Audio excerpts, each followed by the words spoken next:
This is part 2 video of a 2011 Impala 3.9 liter. Okay, so after stripping all the wires and check every single wire, I find out the problem right here. So this wire was rubbing against this piece of metal, and that's why it was misfire.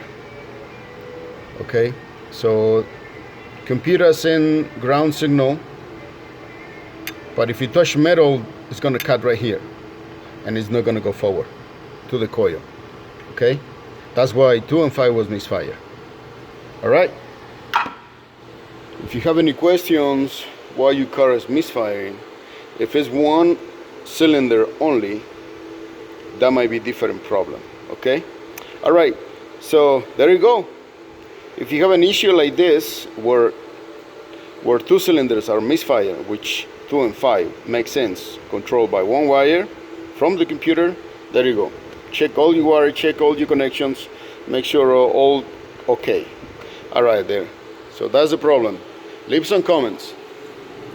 Bye bye.